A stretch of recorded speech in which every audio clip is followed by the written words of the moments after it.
What's going on, everybody, and welcome back to another episode of Wrestling with Tomorrow. Oh shit, Randy, I'm fucking this light up so bad and the intro, and we're just going to keep it going. But this is the podcast where we talk about professional wrestling. I know you want to jump in. Where we talk about pro wrestling, confidence, reinvention, and the fight that keeps going when life knocks you down. This is episode 29. I am your host, Mike Kinney, and eagerly awaiting to give his introduction is my co-host.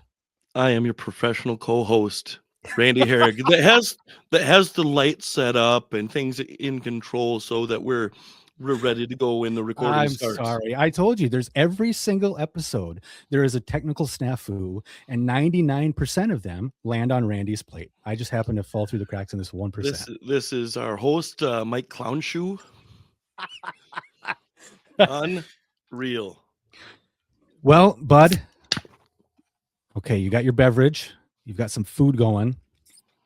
Dirty Mountain Dew. Look at you. You filthy animal. What do you think of that? It's a tasty drink. I actually like, you're going to hate me when I say this, you are, but the sugar-free one is better, or the zero sugar one or whatever. You got anything to say about that? That's what all the fembots say. You can't say you're gonna have to make me edit now. You see what's happening here? The fembots, they're on Austin Powers with the machine gun femblies. Okay, I digress. And I actually have her.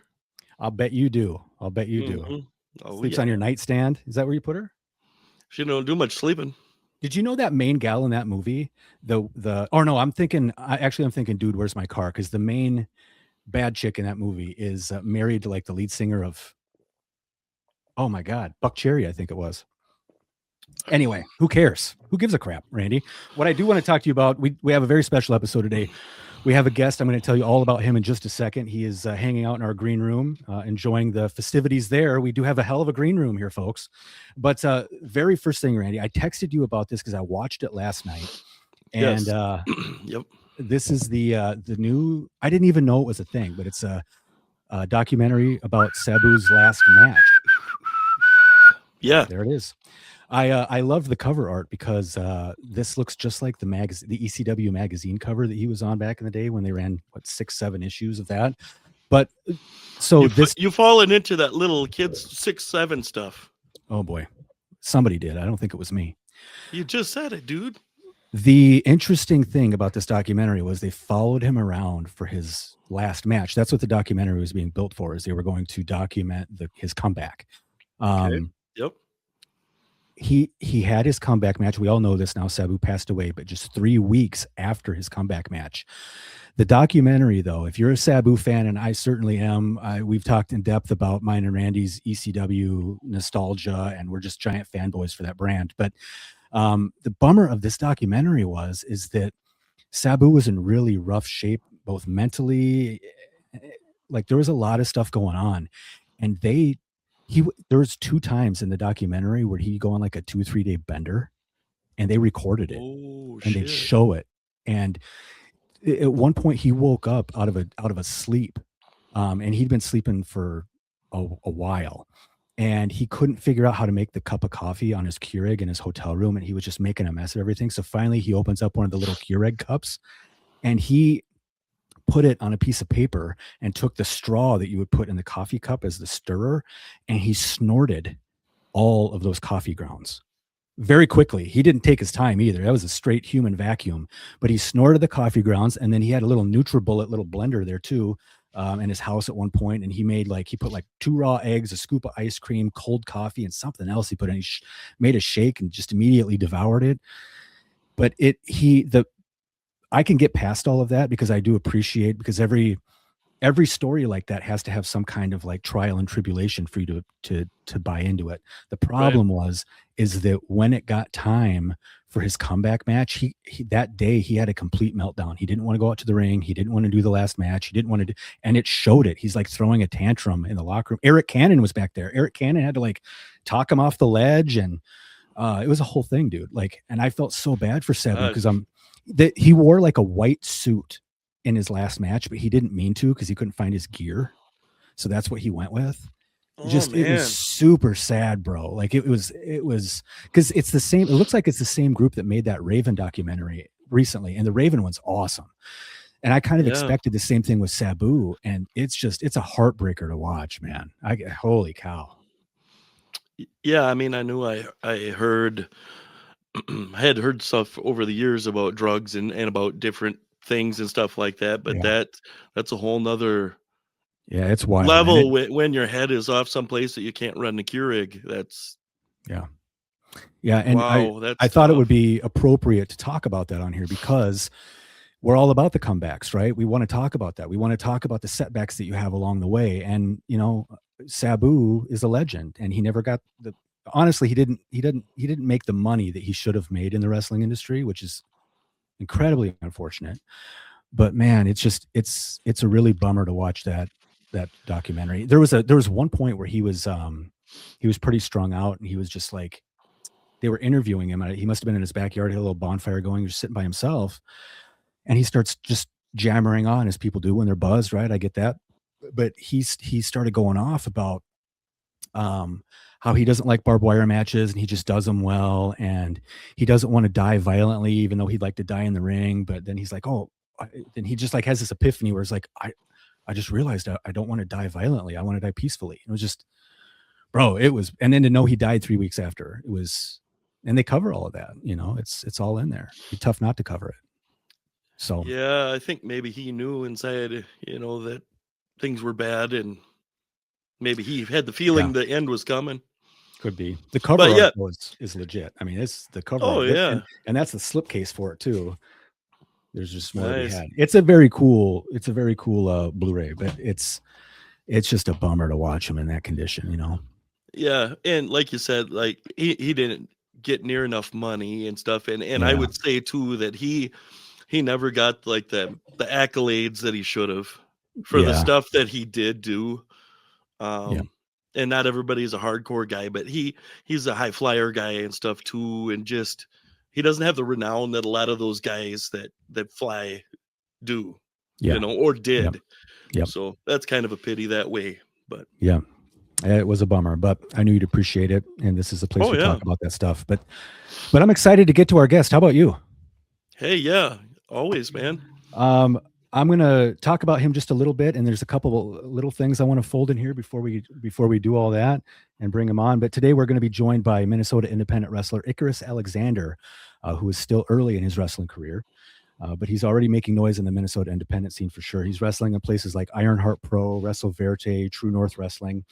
And what I like about this conversation that we're going to have today is that we're not just talking to someone and looking back after decades in the business. We're talking to someone who is still literally in the climb of his career, which is a really cool juxtaposition, and we haven't quite covered that yet on this podcast. So I think getting his perspective is going to be important. But before we Yeah. get into the interview, before we do that, make sure you're following Wrestling with Tomorrow on Facebook, on Instagram, TikTok, and YouTube.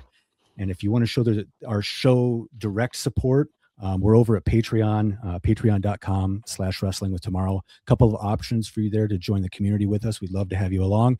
Patreon itself has had several updates to it.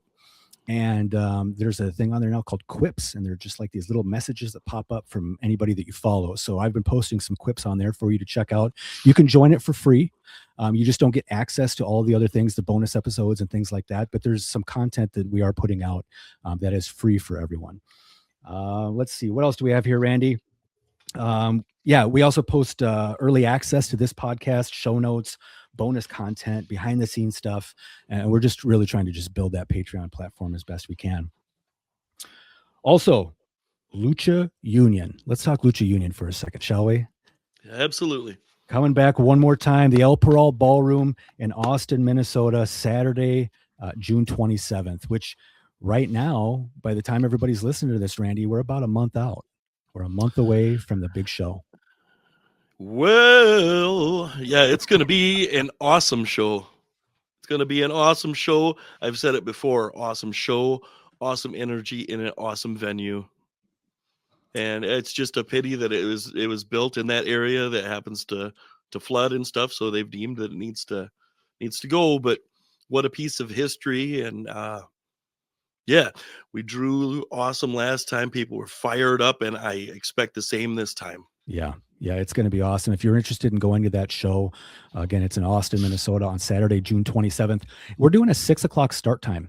And the reason we're doing that is because there's a lot of families that attend our events, and we want to make sure that we can close the show early enough to get the little ones off to bed. But it is a family show. Yeah. We're really excited. LuchaUnion.com is where you can go buy the tickets. Tickets will also be available at the door. We do have some different kinds of seating available, some front row options and some general admission options. But the wrestlers will be there signing merch, selling merch, whatever it is. It's going to be a lot of fun. The other thing, Randy, I think is going to be important to talk about. There's been some rumors going around about what you and I are doing or what we're not doing. And I want to clarify all of that right now for everybody. Oh, I haven't heard this.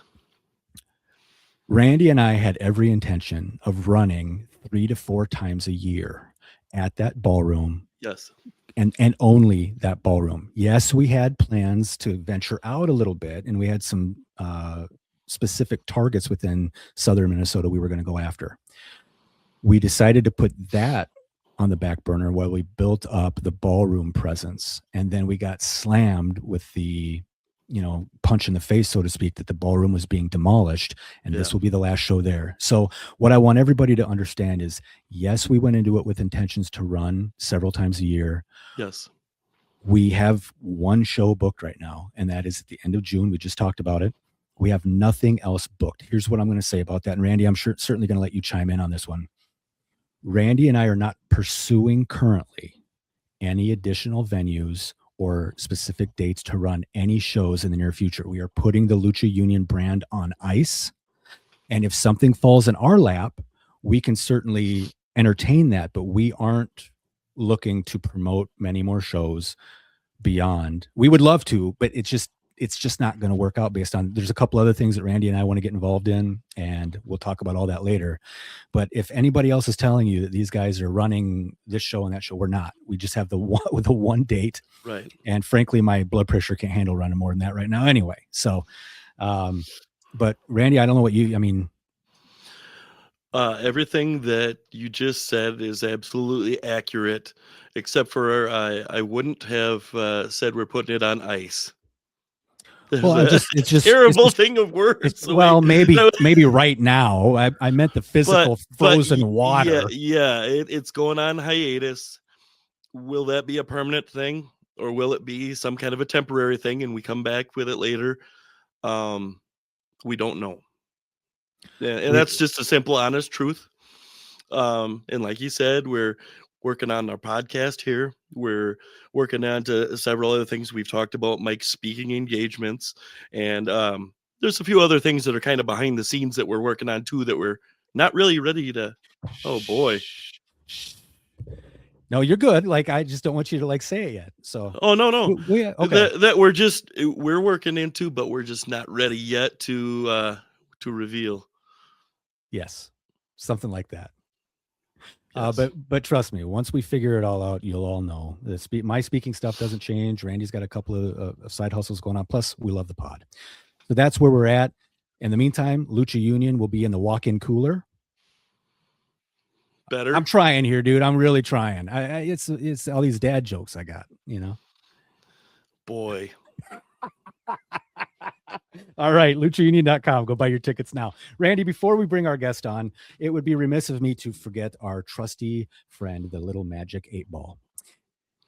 I hope you have a question prepared for me today, because I'm going to shake this bad boy up and you're going to lay it on me. Pump the brakes, doll pants. You talked about our Patreon. I did. You did not talk about our individual where to find us at. Oh my gosh, but that's because we close with that. So there you go. Seems like you should have talked to all of Randy's super pumped to tell you. Just tell him what you started. Just get it. You're super excited about it. Let's make it happen right now. I'm so excited. And I just can't hide it. Tell them about your thing, or I will tell them, and then you'll be mad because I told them. Look, we're not talking about my thing. This is a family podcast. That's news to me. The minute I brought you on, I knew better. Hey, I have a family. Yeah, you sure do. No, tell him the thing. We'll cover it twice. Tell him the thing. You tell him what you want to tell him. I'm not telling him jack. I wanted to shake up the magic 8-ball, and I want you to ask it a question. Just dead air, just solid dead air, Andy. What are you going to do? You going to ask a question or are you going to tell him about your thing? He's sipping his dirty Mountain Dew right now. If you don't ask a question, I will ask a question. Actually, you know what? Icarus Alexander will ask the question. So it's you or him. You or him. Okay. Do people really want us to come back and do more Lucha Union after this show that we have in June? Is that something that's out there in the universe that people really want us to keep going and show up here and there with a show? I'm curious to know that. All right. I am shaking the magic 8-ball as we speak. We'll see what happens here. And it came back. It said, better not tell you now, which is valid. I mean, honestly. That's true. I was hoping it was just going to say no. You guys need to just fuck off is what it should have said. No more shows for you guys. I mean, I know my place. Don't worry. Mike is just upset about a bad sexual episode that he had. With your mom. Oh, Trudy. I am joking. Wow. Yeah. My mom Trudy's will remove your soul. I know this. I know this firsthand. All right, man. Well, are you ready? Are you ready to bring on our guest? Are you ready? Well, then. That was beautiful, man. Good job. Today's guest is Icarus. You're something else today. You're all. There must be something a little dirtier in that Mountain Dew than just cream soda. For the thousands in attendance and the millions watching around the world. Just marking out for no reason at all. Let's get ready for our special guest. Thank you, Randy. Today's guest is Icarus Alexander. He is part of the Minnesota independent wrestling scene, and he has worked with several promotions across the state. And we want to welcome him on the show today. Welcome. Hey. Good to have you. Good luck in this crowd. Hey. I gotta say it. I am excited to be here because I have watched the TikTok clips, and you guys pop me every time. Somehow, some way, you pop me. So I'm excited to be here. Well, good. We try to do, everybody. I shouldn't say everybody. There's a lot of pro wrestling podcasts out there, and that's why we've been trying to use our pro wrestling background to bring some strength to people, to help with mental wellness and all these things. So that's just something that isn't going on right now, and it's not going on enough. So Randy and I thought best of both worlds, right? We'll marry them both, see what happens, and we get lucky enough to have guests on like you. Yes. All right. So for fans who are just getting introduced to you, who is Icarus Alexander? It's a great question. I love answering this question every time because it changes. My name is Icarus Alexander. I am the god of fire and the king of the dead. King of the dead comes out when you piss me off enough. I primarily work for Ironheart Wrestle Verte. I've also been to New Sound and Below Zero wrestling. I am a professional wrestler. I am a father as well. My mental health journey has been very, very interesting. My career at this point, 4 years in, has been very, very interesting. And I try to give you the best possible version of myself, whether I'm in the ring or out of the ring, that I possibly can. I think that kind of sums it up. Okay. I love it. I do remember the first time I'd seen you wrestle was at Wrestle Verte. And I thought, all right, because you can tell right away when guys have a certain stage presence about themselves, they're starting to get it a little bit more. And Randy can attest to this too. You can kind of pick out the guys who get it and the ones that don't. And immediately with you, sure. Yeah, I mean, immediately with you, I was like, all right, this guy gets it. So when that happens, old fogies like me start to pay attention a little bit to see what you got, how much gas you got in the tank. And I thought you've done, every time I've seen you work, it's been a real treat for me. So I've always enjoyed. Just a bummer I couldn't get you on the Lucha Union show. I know. I had, man. Big time in us, man. Big time in us. No. I can't do that. No, once you're booked, you're booked. That's the deal. So, it's no hard feelings, man. You got to live up Oh, to absolutely. whatever bookings you got. So, Yeah. but I'd be interested to find out what made you want to become a professional wrestler in the first place. So that has been like my life's dream, and it's almost turned into my life's work. And again, like I'm a dad as well, so like it's hard to say that like this is my life's work over my family because they're both my life's work. However, before I met my wife and before I had my son, my goal was to be a professional wrestler. And the goal is to be signed anywhere. And I don't care where that ends up being. It could be, the WWE, it could be TNA, it could be New Japan, because that's what's been instilled in me. And I've also been watching wrestling since I was 2. My cousin came over one day, you know, and turned on wrestling, and it's the only thing that got me to stop moving. And for the last 28 years of my life, it's the only thing that's got me to stop doing anything. Like, I could be doing the dumbest thing possible. Wrestling's on, bro. It's Chris Jericho and Shawn Michaels. Like, it's I there. think I, I'm I think stopping. I've done some of the dumbest things possible. So, That's true. I can attest to that. I've been witness to some of it. including this show. Just saying. but but honestly, like it's been like the goal from almost since I was in diapers for me. Like when I was 5 in elementary school, everyone's like, I want to be a firefighter, I want to be a cop, I want to be this, I want to be that. I'm like, bro, I want to be a I want to be a professional wrestler. And everyone turns and cocks their head and they're like, what are you Oh, talking about? I know all too well. All too They well. don't understand. They don't. Because it's And so quite different. possibly they would never understand it. Because And then it's not conventional. no, and then you explain what it is and they're like, you're insane. Essentially. What I love are the people that over the years are like, well, wrestling's fake. And you know what you say to those people? You say, yeah, because fucking Star Trek is real. Does that look fake to you? Mhm. And I did that to myself. I broke my arm in the ring. I got 2 plates and 6 screws, and Mike's shoulder has been crap for years. Just Oh saying. man. So, you still see the scar right there. but yeah, because Star Trek and Lost and all of those shows and everything, that's all real too, right? Yeah, and I had the same experience growing up. Wrestling was all I ever wanted to do. So of course, like people were like, "You're never gonna like nobody becomes a pro wrestler. Like that's weird, And fuck you guys." There it is. I did it, and all 3 of us have done it. So there. Yep. But one thing that we do talk a lot about is self-confidence on this podcast, and it's not something that you wait for, and you build it by doing the thing, whatever the thing is, before you're actually ready. So I'm curious as to when you first started in the wrestling business, did you feel confident or were you trying to look confident? Oh, wow. I think a little bit of both. Because Sure. when I started, it was a very different time period than where I'm at now.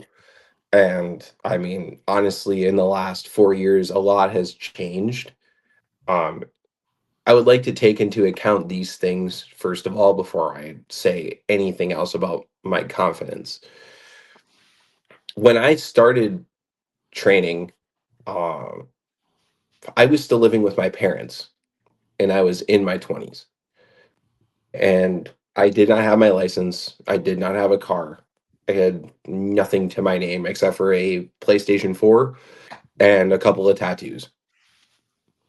And given that circumstance, I mean, what I was essentially doing was going and getting rides for my dad or other, classmates and basically going to class that way and then trying my best to make things look the way that I was being taught, which I don't think a lot of people really try and do nowadays. They just kind of try and do their own thing. They don't kind of work on, you know, the way that you're being taught. And I started with Ken. Shout out Ken Anderson. I started out with Ken, and Ken was very lenient with it. And it's funny to me how things kind of panned out with my confidence, because my confidence was never there. I think I had my first, you know, training match, and it looks like dog water comparative to now. However, like, it was still okay to standards. And the way that things kind of panned out after the fact was, I think it was maybe like 4 months in, essentially. I did a cam match, and Caitlin Diamond, shout out to Caitlin Diamond too, was like, I want to book you on Ironheart, and I want to put you in the ring with Cho. What do you say? And I said, let me go ask Ken if I can have, you know, that okay. And at that point, that's where my confidence was kind of like at its highest. Um, yeah, I think the struggle with confidence is really remembering who you are in the ring necessarily more than it is, am I good at this? Am I the best? Because everyone, you know, is either shooting to be the best or shooting to get somewhere. To me, the confidence is, can I portray what I want to portray in that ring as, you know, me being me without it honestly being me? And you're like, that's Icarus. That's who Icarus should be. Or it's like, that's who, you know, you guys should be with the podcast. You know, I'm sitting in the green room and I'm listening to you guys do all the stuff, and I'm laughing, but I'm like, this is exactly who these guys are, you know, like this is what the presentation is. And I feel like that's more of the confidence and like what it's been built off of, because it's taken me time. It's taken me a lot more time than I thought it would to actually be confident in what I'm doing in the ring or even outside of the ring to get to where I'm at today. Sure. Yeah. Like you said too, Mike and I are just, him and I hanging out someplace is just like this without microphones and a computer on, pretty much. Yeah. And see, like that transforms, or it shows you in the ring the same way. If people can see that Icarus is really that person, Mike talks about turning it up and being a bigger Mhm. personality. If they can tell that you're real, like that's really the guy that I talked to before the show, then you got him. Mhm. That's a real big deal for sure.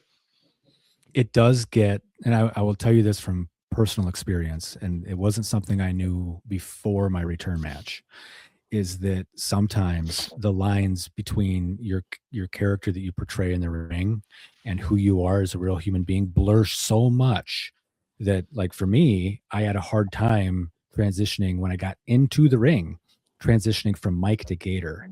I wasn't, to me, it was a, I was just having so much fun, and trying to, so, but luckily my opponent recognized that and he kind of snapped me out of it really quick. But that's kind of the extreme to the other side of what I'm talking about, right? Is that sometimes you get so good at being that character that you forget everything else around you, and you just, everything kind of fades away, and it can be detrimental in some way. So it's something Yeah. for you to watch for. I am curious though, what was harder for you early on in your wrestling career? Was it the physical side, the performance side, or even just feeling like you finally belonged somewhere? And I bring that section up specifically because that's what it was for me. I had friends and stuff in high school, man, but the minute I got around the boys, I was like, oh, That's these are my different. people. These are my people, Yeah. Yeah, it's Yeah. different. I think it's a mix of both, really. Because if I had to be honest, if you're gonna, and this is for, I want this to like be heard, because a lot of times when I get on like an interview or a podcast, I try and talk to people, you know, through that conduit of what this is and tell people that are aspiring to do the same thing that we have, what my experience is, so they understand if they did get in the ring right now, this is something that could happen, right? For me, a part of it was the physical, because I wasn't an athlete before this. I didn't do football, I didn't do baseball, I didn't do soccer, I didn't do anything. The closest thing I did was probably taekwondo. And that lasted all of a month, when I was a kid. So it's almost like, to me, the physical side was like trying to relearn how to walk, essentially, for me. And it's like, you have to, run the ropes this way, or you have to roll like this. This is what this should look like. And I'm like, damn, I gotta I gotta do this the way they're telling me to, because otherwise I'm not gonna be able to do anything. So for me, it's like, it was like almost, again, like I said, relearning how to walk, honestly, Sure. just with everything. On the other hand, I will say this about feeling like I have a place to be, essentially, is that did happen too. And I had a lot of people that got, like, in my personal life, very, very upset with the fact that I was like prioritizing training. And Sure. sometimes it still happens today, like they're like, I don't get why this is something that you put at the forefront, but okay. When I had started training too, I was working at Buffalo Wild Wings. That's like 6, 7 minutes from me right now. And one of my coworkers would always get upset and just basically look at me and be like, why do you need to leave early to go and train? And I'm like, this is what I want to do. Like, this is a place that I'm welcome and I can be without, worrying about who's doing what, who's saying what. And Mm. like, that's not to say anything about that, but essentially, like, it's also a place that I feel like I've grown into, being there and being like, oh dude, I get to hang out with the boys tonight, or like, oh, I get to kick it with, coach, and just, vibe and watch some wrestling. Or Mhm. like, run a like what we've been doing at the Hive lately is we've been running hope spot drills, which I think is big because a lot of people don't focus on that, and that's something that we were going to 100%. continue doing.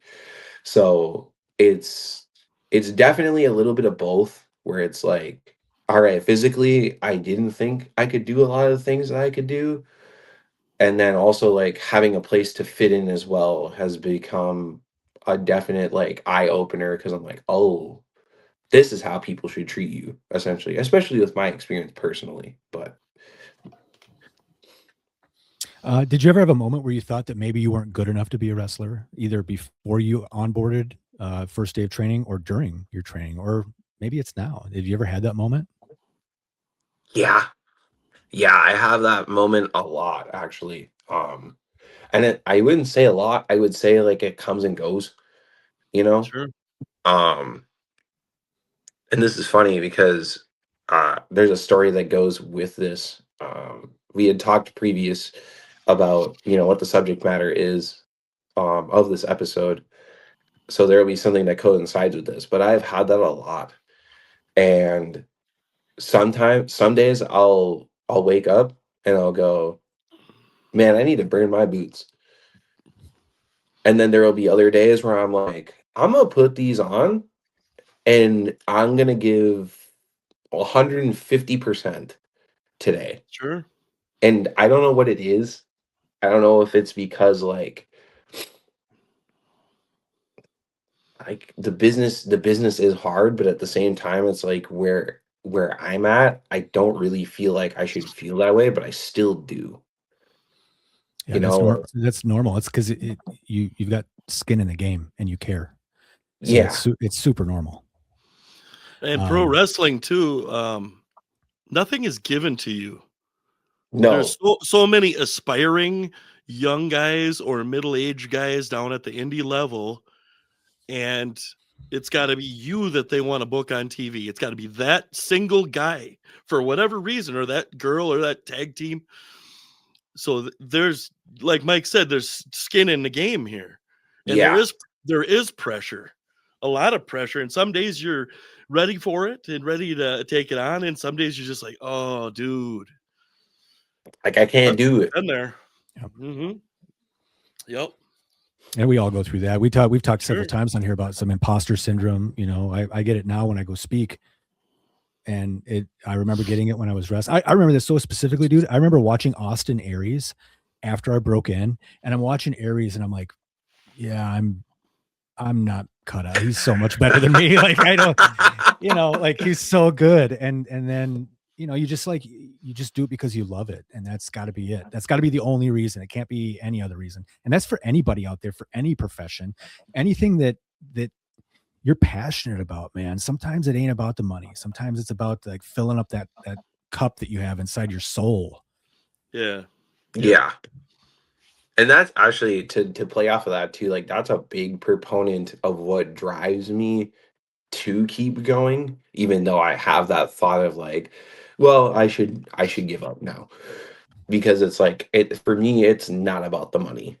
I could care less about money in this business. It is genuinely, like, being able to go out there and being in the ring, or, like, even cutting a promo, you know, like, being able to do anything in this business. And also, Randy, you said, like, a lot of stuff is not given, it's earned. And that's 100%. something I've learned very early on, because, like, in this year alone and, like, last year, I think I understand a little bit about how that works. Sure. And with the hard work that you can put in, what you can earn, versus, like, I could be a guy that's, you know, not training, or, you know, is going to training, you know, 1 day a week, which, if you're going to train 1 day a week, by the way, I'm not knocking that. That's still going to training, for God's sakes, right? But, Sure. like, it's something that I've learned very early on, that, like, you do have to earn stuff in this business. It's never given. There's never a handout. Like, Yep. you don't get it for free. And I see a lot of guys that think that way for whatever reason. And I don't know what it is, but I look at them and I go, bro.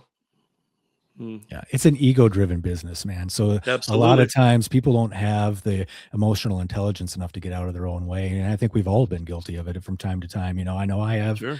And maybe a lot of our listeners out there. So, but I think that's what a lot of it has to do with. The good news is that you surround yourself by, at least from what I know, because you're. And I just met Caitlin Diamond a year ago. She and I hit it off well. I appreciate her so much, and I know that you're training under her. Which is awesome. And she's got that old school mentality. And that's one of the many things I do appreciate about her. But she's going to make you work for it. And I love that shit, man. I love it. So I think that, you know, you're in the right spot. And Randy, I'm going to let you jump in a second. But one thing I do want to warn everybody about, this is something that, again, take it from people who have walked that road. When you say, and this is what you're doing right now, you're surrounding yourself by equal-minded business partners, right? Some wrestlers, some promoters, some referees, like, all these people are like-minded in the way the business should run. What you will run into, if you haven't already, is there will be some dissension amongst the ranks. That happened. You've ever hear the Albert Lee office? We've talked about it on here quite a bit. There was 6 or 7 of us from Albert Lee that all kind of got trained at the same time. We were doing a lot of like underground shows and stuff like that. And when we all jumped in, and I'm going to tell you what I did. I started to compare myself against my peers, the boys that I loved and I was on the road with, and it drove. And I wasn't the only one that was doing that. So it started to drive wedges in our group. And really, if you're not aware of that possibility of happening, and talking with your comrades first about what can happen in this business, because it's very competitive, it will get in your way at some point. I'm just forewarning you. Yeah, absolutely. And I've witnessed that a lot too. Just to go off of that, is that like I've witnessed that a lot between, again, like I brought it up, like I used to train with Ken, now I'm training with Kaylin, and like Yeah. sometimes I see it and I'm like, oh no. And it's not a bad thing, but it's like, man, like that, like I wish I could bring everyone with me that I possibly could. You know what I mean? And not to say that I'm bigger than anyone. I don't think that. Um, I just want everyone to do well. And that's, the beauty of like, the mentality that we have when we train at the Hive. Because we all try and work with each other rather than working against each other. I'll give a great example of this actually. So, and I think that this is a perfect thing to actually say in this moment. Have you either of you met Cam? He's a little No. redheaded kid. Oh yeah, Red Cameron. He Red, worked for us Red on our Yeah, first Cameron. week though. Yeah, of Yep. course. yeah. Yeah, So yeah. He showed up and worked our show. Yeah. yeah. Just Well, giving you shit. he Giving you he shit. took the booking because he wasn't already booked, like our friend Icarus here, Randy. I'm Okay. sorry. So funny thing is Cam just graduated, I believe it was this week, actually. I just read that. He just graduated, and I've seen him grow so much. And that's all we've really been trying to do at the Hive. And he's like the best example of it. He came in when we opened in October at that school. He was 124 pounds. Now he's 137 pounds. And the bruise I showed on my arm was, I mean, it was me giving him a lariat. But, at a point in the match, he threw a strike that, quite frankly, made me go deaf in my right ear. And I was like, oh, okay, somebody is starting to lay their stuff in. But seriously, like it's that example that like I have of like, there's the dissension, but there's also like the elevation to me, especially with what, Caitlin wants to do with the school, especially, and what she feels like is best. There's all this drama that surrounds things too. And that even makes the dissension worse because it's then like you have your camp and there's dissension there, and then there's another camp, and then there's dissension there between those camps, and then there's another camp somewhere else, and then there's dissension between all three. And it's like, what are we doing, guys? Like, can we not just all work together? It hadn't It's, changed in the last it's 25 years, man. It's been like that forever. exactly. So it's like I'm preaching to the choir, but I'm just like, man, like let Cam be the example of that, like some people look at him and they go, oh, he's small, he can't do anything.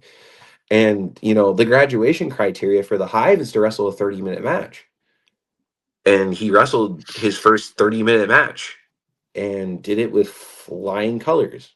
Yes, here and there were some things, and that was my fault. I'm the one that personally wrestled him, but still, like, he should be the example of like, bro, not everything is as I would say, measuring contest in this case.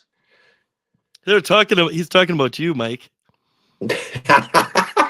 Okay. No, I'm Randy, not. Oh, I Randy, got you. I'm with you on Jesus. it. I've been saying it for years. Okay.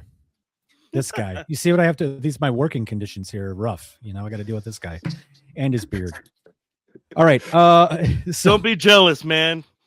I'm Hey, okay. and if you know Mike, his chest and his back look like this. They're longer than my beard, so don't you shit on me. You can't even deny that. You can't. I can't correct you. I just thank God for my wife because she does all the hard work shaving my back. So Poor woman. she's Outlandish the the shit you put her through. It's ridiculous. Oh man. You said you did like Taekwondo for like a month. Yeah. Okay. Well, you and I have something in common then, because I practiced martial arts for about a month too. But the difference is I became a black belt in bullshitsu like immediately. Wah! You said it. Mm-hmm. So I want to go back to Red Cameron real quick. We're talking about his growth in the wrestling business. I want to know, as his friend, as his training partner, all the above, what did you see that moment when he knew that he'd done it? He had done that thing, right? And you're saying 30-minute match, graduating from the academy, all these things, right? What did that do to his self-confidence? I mean, bro,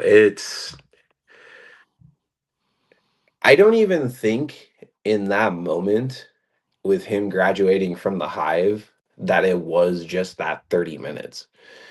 And he did tell me beforehand that like he, didn't feel like he could do it. And I was like, bro, don't worry. Like we can do this.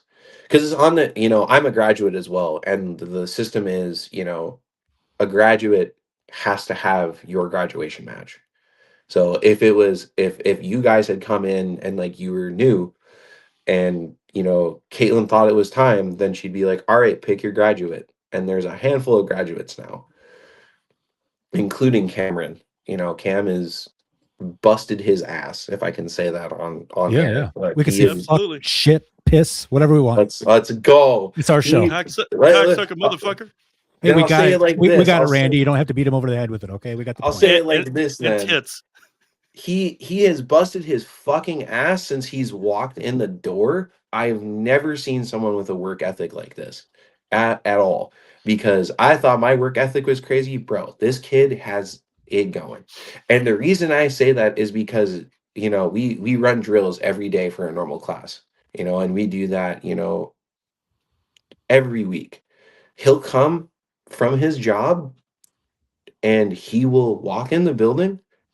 We'll be tape studying and he'll immediately start doing squats. We get back to the ring after this tape study. He goes, yo, coach, can I do bag drill? And it's like, dude, we're about to do heat drill with a hope spot to end it. And you want to do bag drill? Man, like he just has put in the work. And I think he's been that confident because I feel like he's dealt with a lot of, and I know this really isn't like what we were supposed to talk about, but like it makes me proud that I can say it because like he's put in so much effort and like with the BS that he's got for being small sometimes has been such a telling story. Like I'll never forget, you know, I think it was like our third cam match between both schools.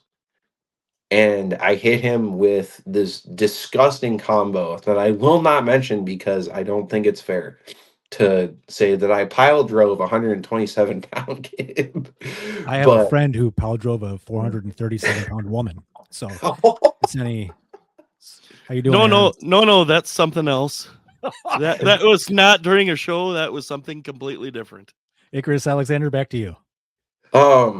But like he forgot to kick out, and I was like, all right, well that happened, and I looked at him and I was like, you know what, man, it's okay, like it is okay because like if that's what happened, that's what happened, and if that's what happened on a show, then that's what's gonna happen on a show, like things happen.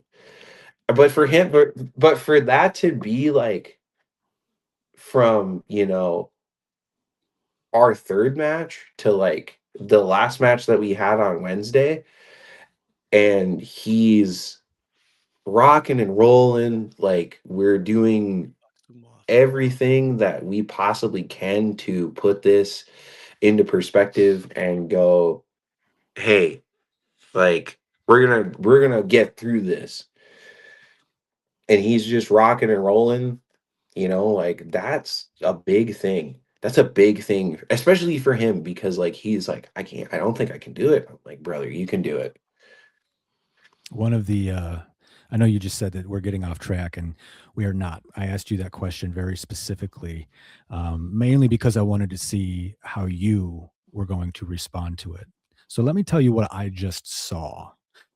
I asked you a question about one of your friends and someone that you're proud of and excited of. And your entire body language, your vocal cadence, your pitch, your tone, your body posture, everything changed. You're so excited because not only did his success lift his career up where it needs to be, it sounds like, but it's also doing something and impacting the people around him very positively. And that's what I'm seeing from you right now. Which does lend well to my next question. I want to ask you, what would you say to someone who wants to chase something but just don't feel ready yet? Oh man.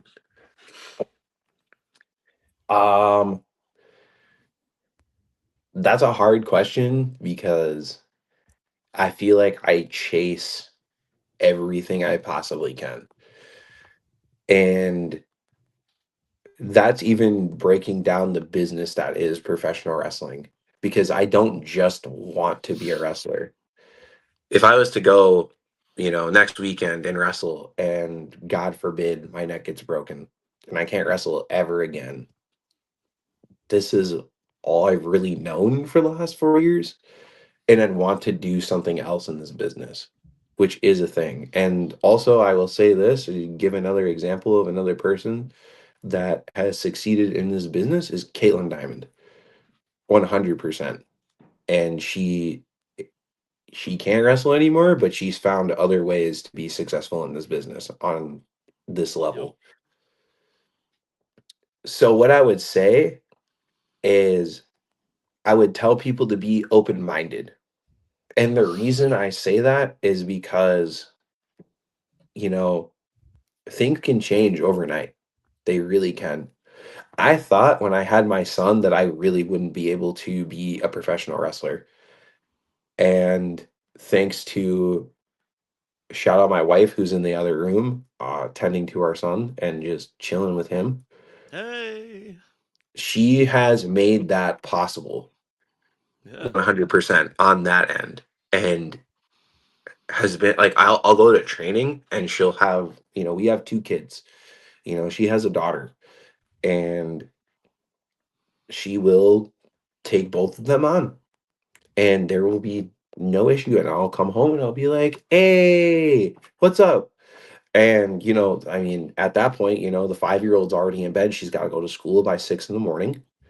And then, my son is either knocked out, sitting there leaning in his jumper, or he's, up and active and he's annoying the shit out of her. But by all accounts, like, I would say if somebody's looking to chase something, even if it was this, I would do it now. I would do it young. I would do it when you can. Those are my 3 things. Because if you do it now, you don't take if you take your chance now, is what I'll say. If you take your chance now and you try and apply yourself to it, Lord knows what happens. You see me right now, it took me 4 months to get a booking, and it took me, I think, another 4 months to graduate from the academy, essentially. And I didn't think that was ever going to be my life, because I'm like, wow, in 8 months, I'm less than a year in, am at the precipice of my career, is what I consider it. Because how hard is it to graduate school sometimes? Yeah. Not only that, I don't even remember the second thing I said, but just all entirely, like, if you're gonna chase it, do it now. Don't wait. I waited a long time, and part of that was misinformation and a lot of hesitation, because I wasn't set up as a grown adult, is what I'll say, to do what I should have been able to do in this business. Because the only reason I started was because Darius Martin walked into Buffalo Wild Wings, and I asked him a question, and it is history from there, essentially. If you don't take the opportunity to do something right now, you could be missing out on your literal future at this point. What has professional wrestling taught you about failure? A lot. A lot. And actually, I have a story for this because it was the story that I was talking about earlier. Because I do feel like I failed in this specific situation. Um, I have primarily worked for Ironheart my 4-year career up to this point. It's like the place that you can watch me wrestle the most.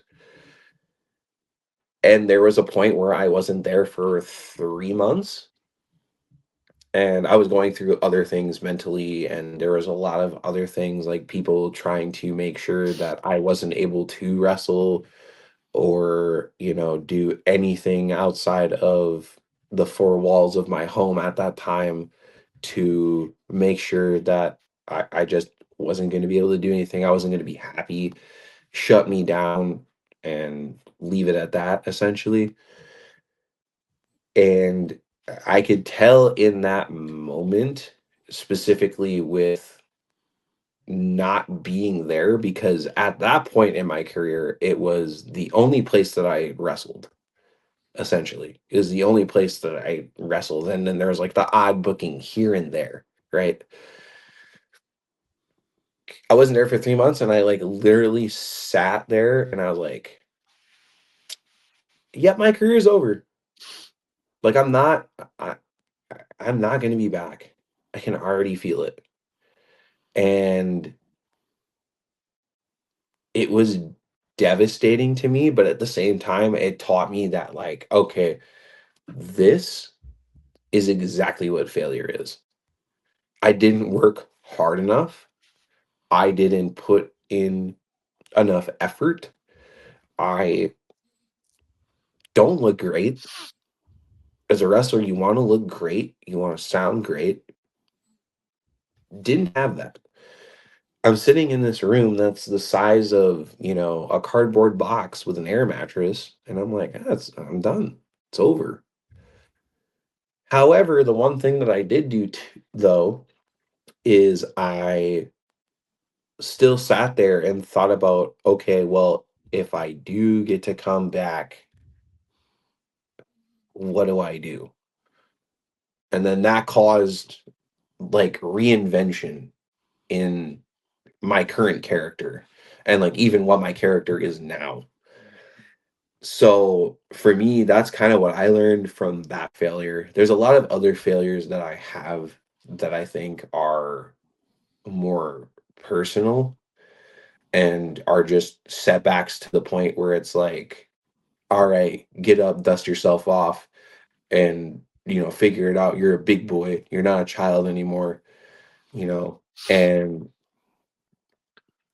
some things are very detrimental because I do have mental health that I have to keep up with, that I try and maintain myself.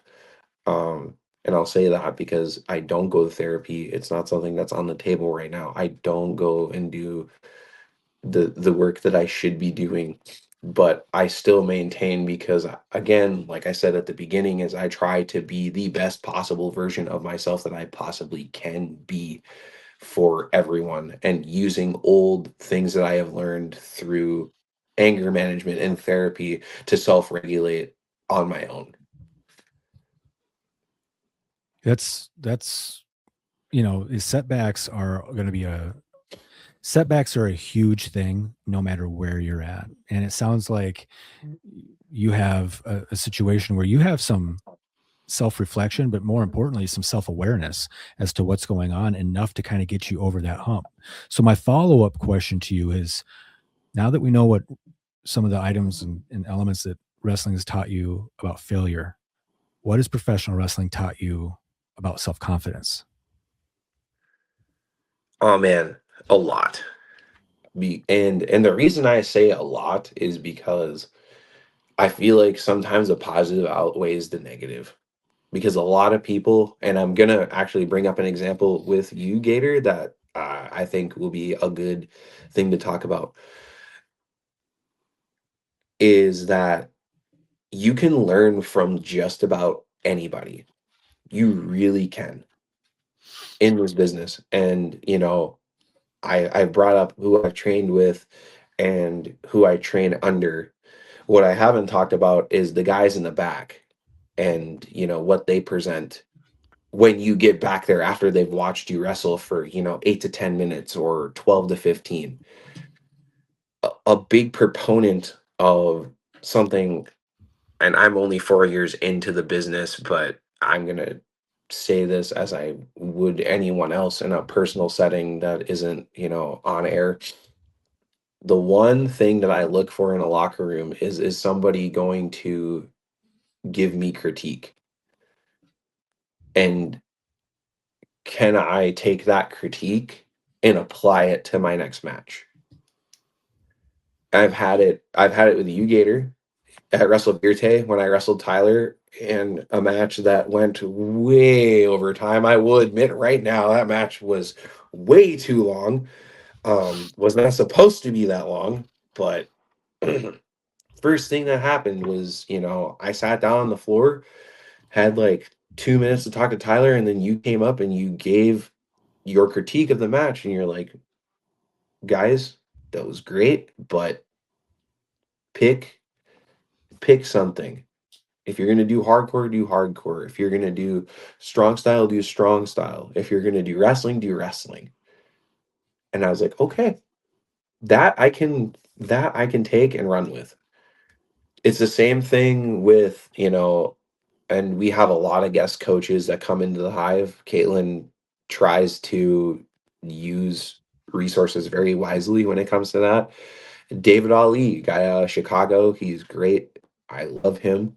I wrestled him when I was very, very green. He thought I was the shits, and then he watched me blow up in size and figure it the fuck out. And he's like, "Oh, you're actually doing what you're supposed to be doing." And even down to a training, you know, level, he he told me, he's like, "You shouldn't train in kick pads. Your footwork's off. You should just train with your boots on. You're sliding across the ring because you have these kick pads on. You're doing rolls, you're sliding across the ring. It's because your kick pads are on." And I made that one minor change, and now my training has gotten better. My bag drill looks better. My rolls look better. Everything looks better. And it's the same thing like everywhere. And it's not like, you know, I think a lot of people take critique it, they take it as a negative. You know, I went to Nebraska actually. Um and I got to work Magnum. And the reason that happened is because Jay Fowler put in a good word for me, and another training partner of mine, Elijah Dixon, and also Caitlin was going out there too because they needed the help with the all woman show that was the day before, and we were given a pre-show match, and we did it. It was like 6 to 8 minutes essentially. We get to the back, we get pulled aside, and they said we did it a little too much because like we did absolutely everything, like played the hits. I was hitting lariats, brain busters. Elijah was hitting cutters, and they go, yeah, you guys did a little too much. And I don't have an issue with that. If I'm doing too much, tell me, bro. Tell me. Because it's not gonna hurt me. It's really not. But it's something that I looked at and I'm like, wow, I really think I should have just not put in so much into being somewhere new and trying to like secure a spot right away. Instead, I could have just done a little bit less and had a lot more come out of it, essentially. And to me, it's just, I feel like that's the biggest thing that I have learned from this business is that critique is one of the things that you can get from people, and it's unsolicited. It can be unsolicited as fuck.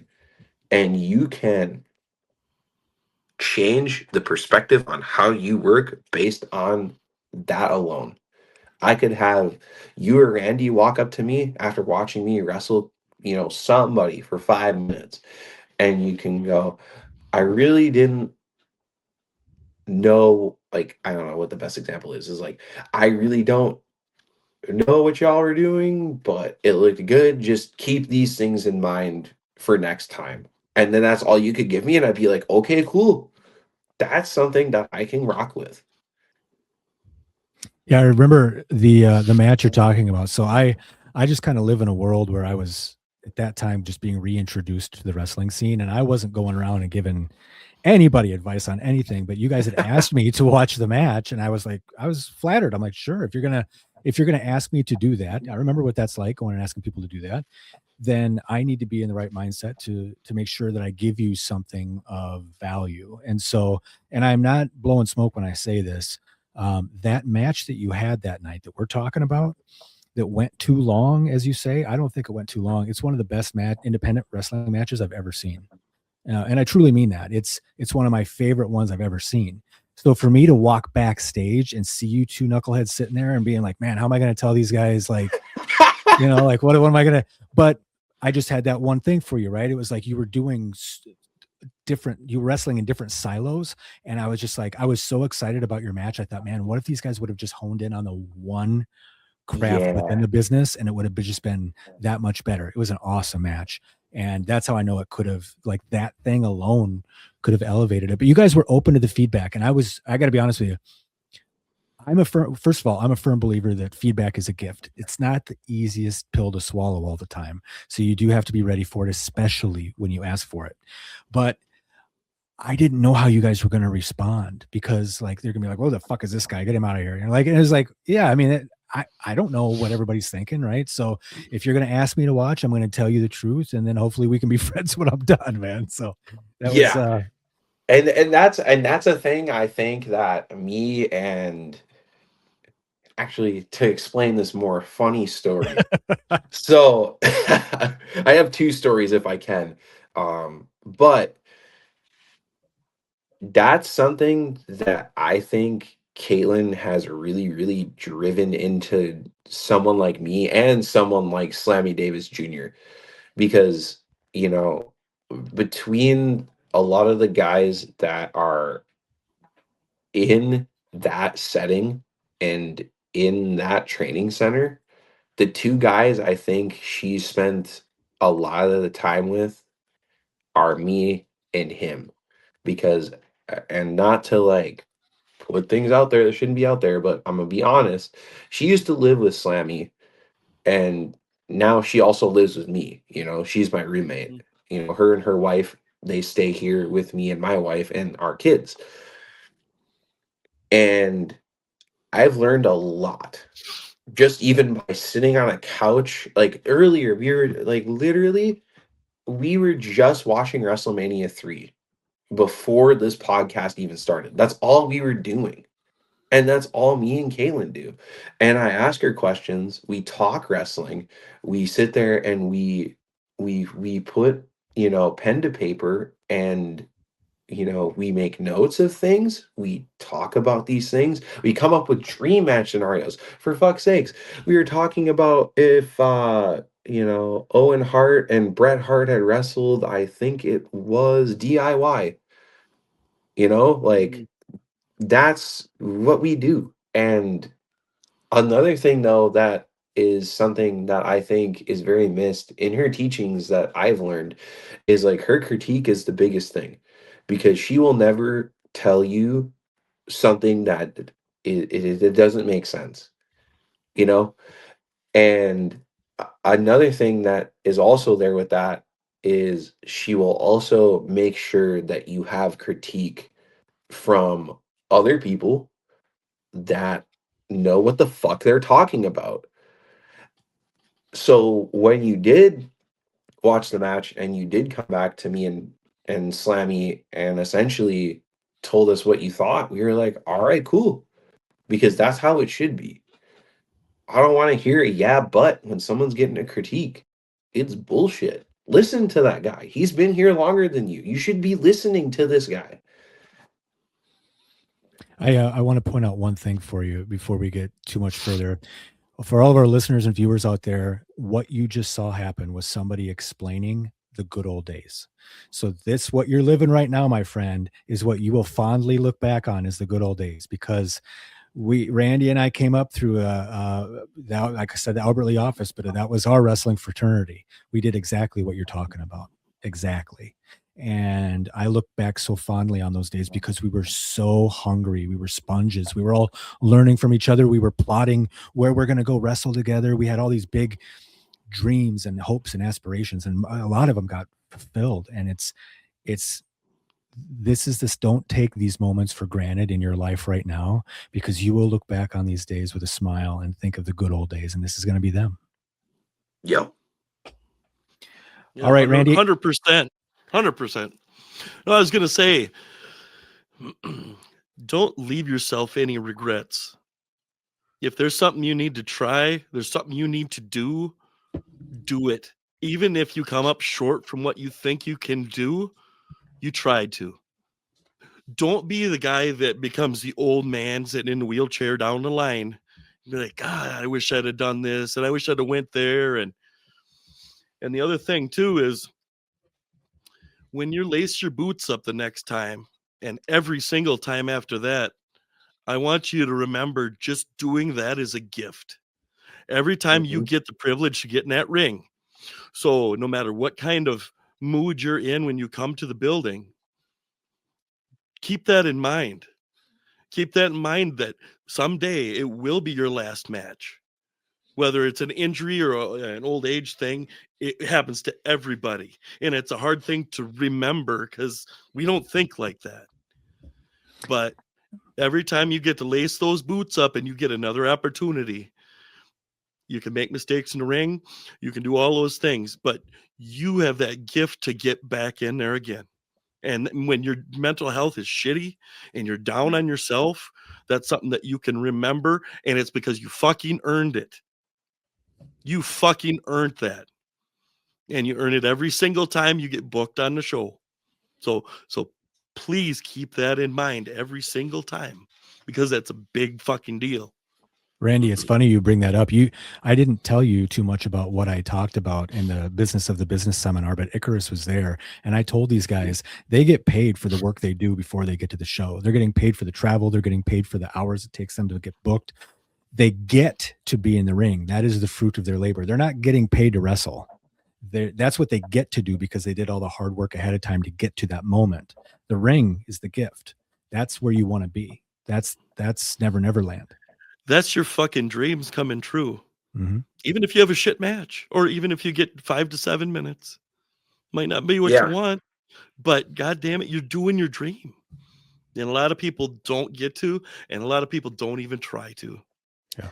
And that's like, if I can piggyback off of both of those, that was one of my favorite seminars, by the way, Gator, because it really opened my eyes to a business perspective, because that's something that Caitlin also like tries to like give to me. And I'm not trying to like throw the secrets out there, but like she does sit down and talk with me about a lot of that stuff too. But yours is a different perspective that I could look at and go, wow, this is something that I can apply even more, because you're able to go in depth. You're, may I say, a businessman, and you put it in that perspective with that presentation, and it's like, all right, so I need to do this and do this and do, like, literally the next day I looked at my wife and I said, I want to get some micro brawlers, and I want to sell them for exactly what he said.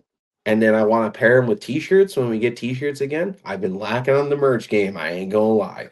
But like, and I'm working on that still right now. That should be coming soon at True North, for those of you that are going to that, if you're watching this.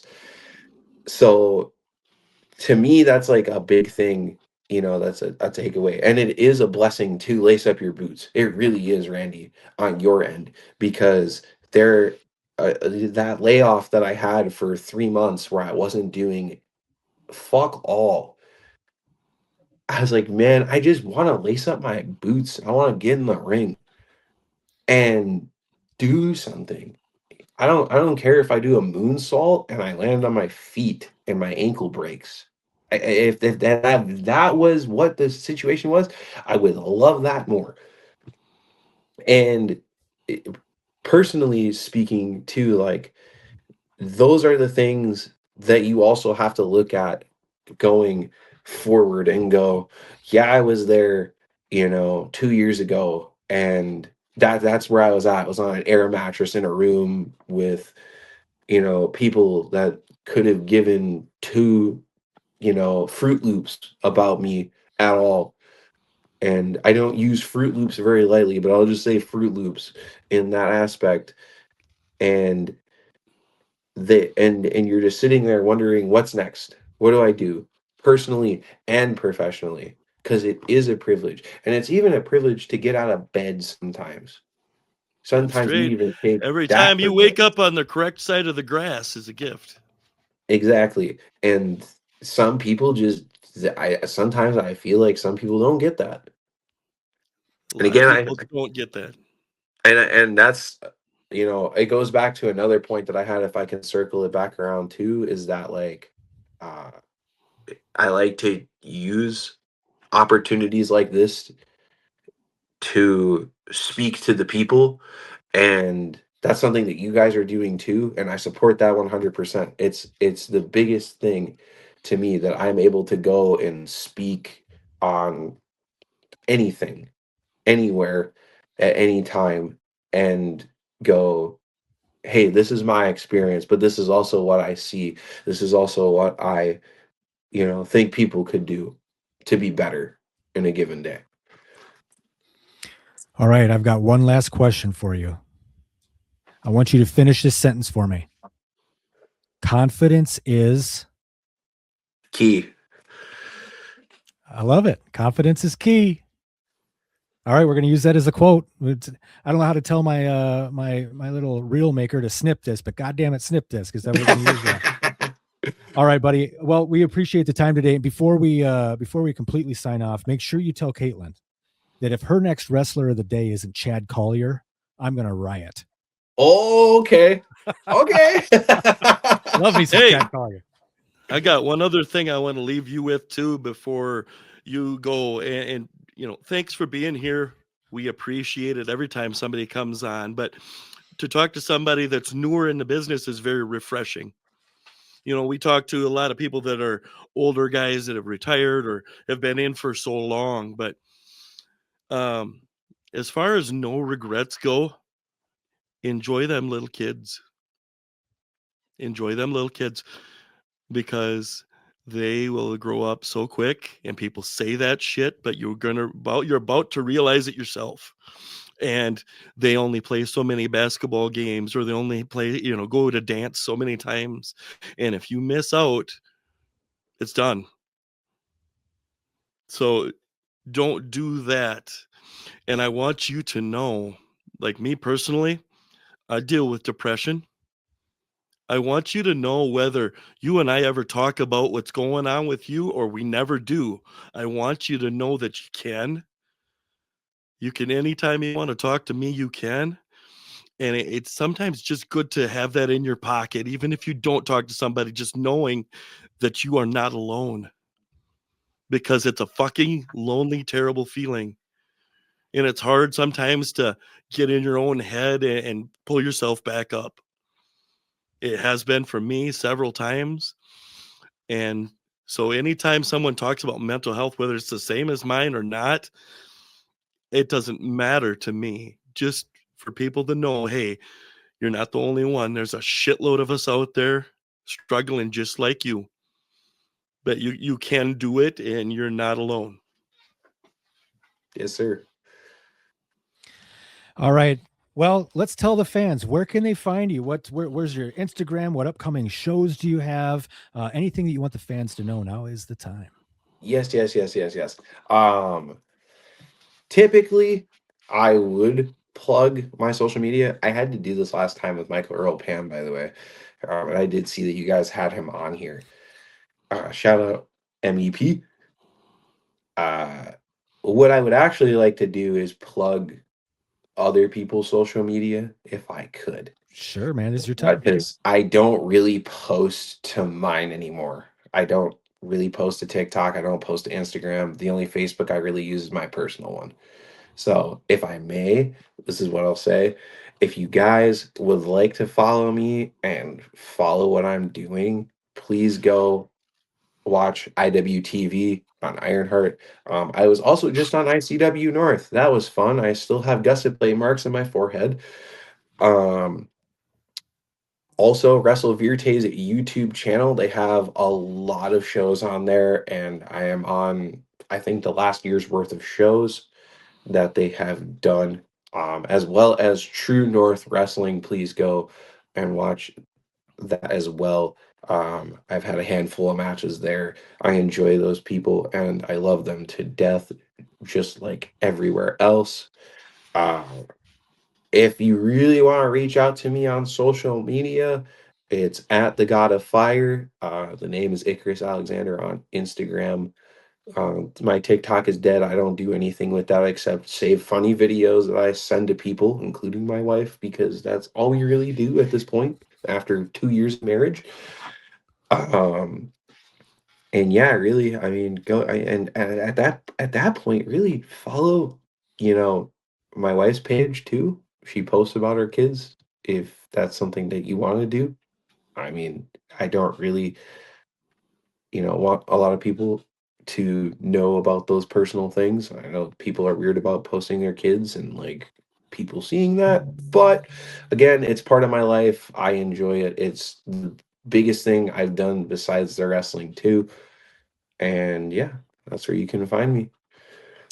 Well, listen, man, it has been an absolute pleasure having you on. Thank you so much. I think, again, it's important for us to have somebody on that's in the progress of the climb.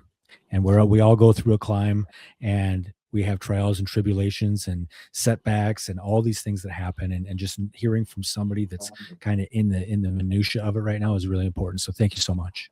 Yes, sir. Well, we're going to send you back to our fabulous green room for a few moments while Randy and I close out the show. You hang tight, and we'll come see you in a few minutes. All right. I'll be right back. All right. All right, Randy. There episode 29. Man, we are. Another one bites dust. Doom, doom, doom. You got it, buddy.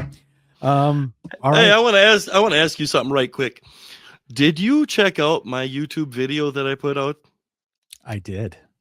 Did you enjoy that? I did. I'm a little bummed out that you're not posting them on your Instagram, though. But it gives me a reason to subscribe to your YouTube channel that we may have alluded to earlier on the show. Randy, tell them about your YouTube channel. Yeah, I've had a YouTube channel for a long time, but I typically just watch things and listen to music and different things like that on there. But it's at Randy Harig WWT. If you want to check it out, I sometimes try to put some wise-assery on there.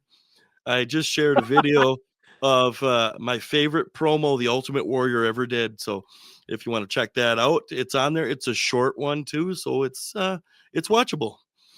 Also, I'm on Facebook, Randy Harig, of course, and Instagram, Randy_Harig_Wrestling W tomorrow. And I wouldn't do it justice if I didn't say the most glorious. I can't even do it. I'm coming up limp. What a shock. The biggest, longest, veiniest, most glorious handle on Instagram. And the reason those bastards won't give me a blue check is because they're jealous. Join up. Join up. Join up. I got to get Randy off the show. He is hungry and he needs to blow his nose, and we have more important things to do. So he's secretly snacking on the sides here. You can also find me. I'm on Instagram at Gator McGraw, MAGRAW. I'm on Facebook. We talked about where to find this podcast earlier on. You can also find more information about me and my speaking journey at KinneyConfidence.com. If you have an event out there where you need a speaker to come in, please hit me up. I'm open to a lot right now, and I'm booking up, which is really, really cool. So I'm heading out on the speaker trail, but yeah, KinneyConfidence.com. We talked about the YouTube channel earlier, and we would love for you to come along on the journey with us there. one more thing. If you're consuming this, whatever format you're either listening to us or watching us right now, please subscribe, do all that jazzy shit that everybody tells you to do. Do all that for us because you love us. But what we'd really like is one of two things. We'd either like for you to give us a 5-star review, or we would love for you to ask us a question. We'll be open to ask me anything, right? Me or Randy or both of us. It's wide open for you. So if you have questions for us, please put them in the comments, send them to us directly. We will answer them on the air. Speaking of on the air, we talked about Patreon earlier. There is one tier available inside of that Patreon where if you want to get on this show, sit in our green room and watch us do the show, and you can message us live, talk to us in the chat as we're recording this. There's an option for you to do it, and we would love to have you along on that journey with us. Randy and I are trying to build this community around a lot of stuff right now when it comes to self-confidence and overcoming setbacks, and we would just appreciate it so much if you'd come along on that journey with us. And thank you for being along on it with us so far. Randy, You're welcome. tell Them. him, Hawk. Well, Yes, I was hoping you were going to do that. gotta love. I haven't done enough cocaine to do that though. Just snort some coffee grinds. Well, yeah, that's next level. That's Sabu, man. I know. All right, buddy, close us out. I got a quick thing to say to an audience of one. Mike said that a certain person that views our show reached out to him and was going through some difficult times. I just want you to know that I know about it too, and I'm very sorry you're dealing with this. And my heart goes out to you. I remember you, and God bless you, because it's not easy dealing with stuff like this. So that's for you. Thanks for watching us. We appreciate you so much. And if you ever need to talk, please reach out to us. All right. So Icarus Alexander, we talked about that. We talked about talking to people who've been in the business for 20, 30 years. We talked to people now that have been in for 4 years, or people just training. It's a gift. If you get to lace them boots up and you get to get in that ring, whether you're getting paid $1 or $50 million, whatever you're getting is extra. The gift is being able to go in that ring and share our sport that people have done throughout history. All of the legends that have been in the ring. Now you get to be part of that history too. It's awesome. And you're awesome. So don't give up. When you fall down, you stumble, get back up. You're not alone. We're here for you. And there's so many others out there that are just like you too. So thank you for watching. Thanks, Mike. And we're going to see you later. Be good.